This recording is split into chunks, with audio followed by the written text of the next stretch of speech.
In this video, you will learn how to compose two or more functions together. Algebraically, this is part 1. And then part 2, we'll do it graphically and from a table.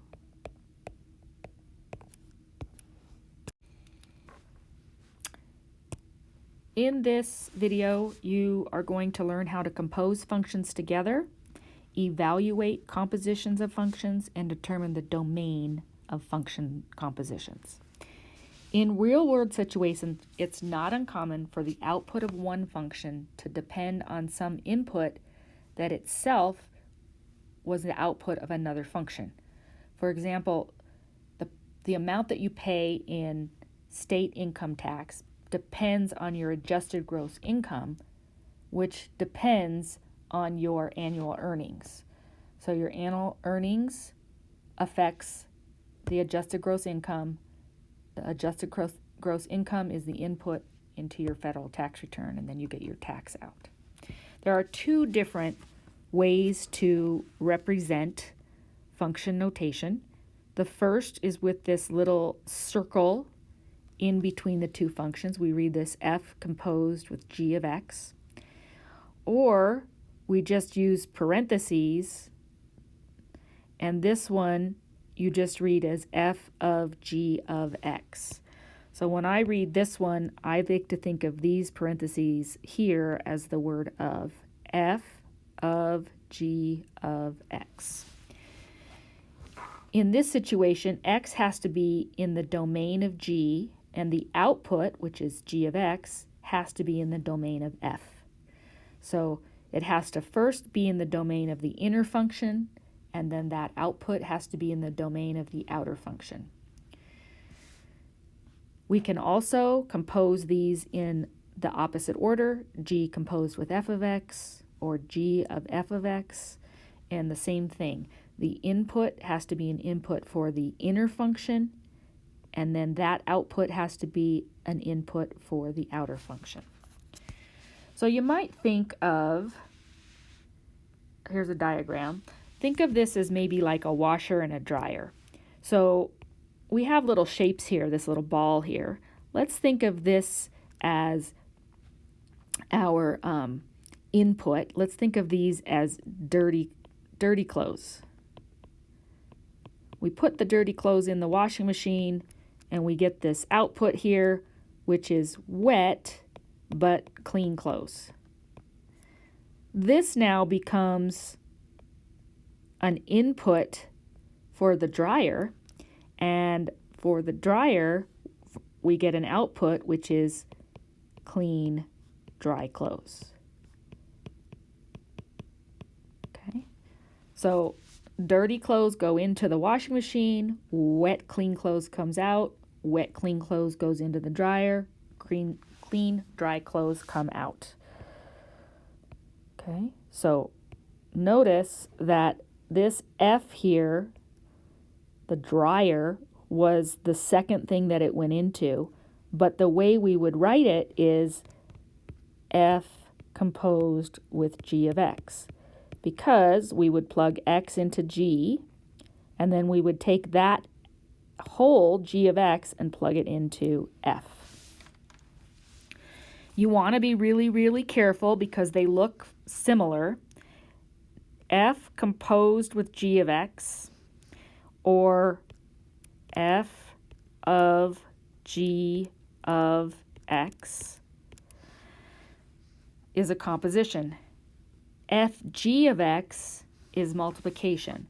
So these two look very similar, but they are not the same. So it has to do with the parentheses, so pay close attention. If you're thinking about the left parenthesis being the word of, you would read this one as fg of x, and this one would be f of g of x. So we have two functions here, f of x, which is 2x minus 5. I'm going to box that in red. And we have g of x, which is x squared minus 3x plus 8, which I'm going to make blue. When we see the composition f of g of x. I like the notation f of g of x because when I look at this, I know g is on the inside and I want to plug it into the function f. So my outside function is what I call my template. It's 2 times something minus 5. And that something is my g of x, x squared minus 3x plus 8. So when I distribute, we get 2x squared minus 6x plus 16 minus 5, or 2x squared minus 6x plus 11.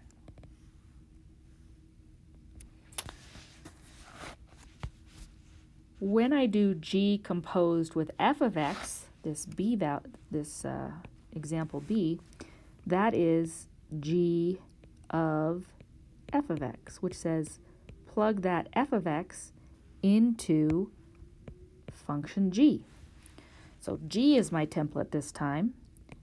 Something squared minus 3 times something plus 8. And that something is my f of x, 2x minus 5. And then I simplify. 4x squared minus 10x plus 25. Here, I'm foiling here. Minus 6x plus 15 plus 8. And then in descending order, I get 4x squared minus 16x plus 48.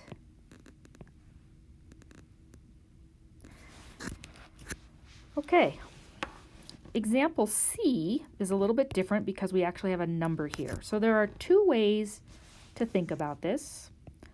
I can think of this as f of g of 7.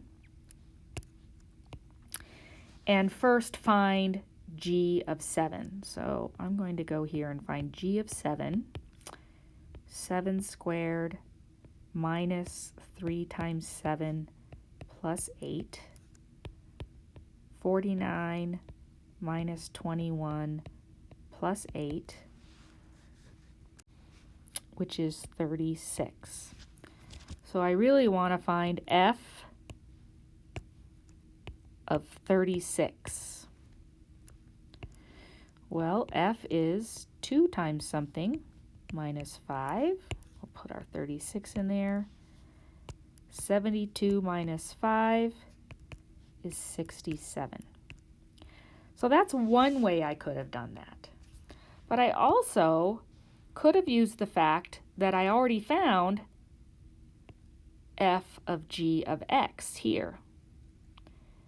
And so I could have just plugged 7 into that expression. 2 times 7 squared minus 6 times 7 plus 11 gives 98 minus 42 plus 11, or 67. So let's do that here. Let's use the fact that we've already found g composed with f of x and find g composed with f of 1. So that would be 4 times 1 squared minus 16 times 1 plus 48. So 4 minus 16 plus 48, or 36. Now, we can compose functions with themselves. So if I do g of x, I need to look back and say why g of x was something squared minus 3 times something plus 8. And then I'm going to plug g into itself. And I'll plug those in here. So simplifying this, it's going to be messy. So I don't think I want to do that. I want to plug this 1 in right now. So that will give me 1 squared, which is 1, minus 3 times 1, plus 8 squared, minus 3, 1 minus 3 plus 8, plus 8. And 1 minus 3, negative 2, plus 8 is 6, so we'll have 36 minus 3 times 3 times 6 plus 8. 36 minus 18 is 26. Plus 8 is 26. And our last example, f of x, well, f is 2 times something minus 5, and we're going to plug f into it, 2x minus 5, and we'll get 4x minus 10 minus 5, or 4x minus 15.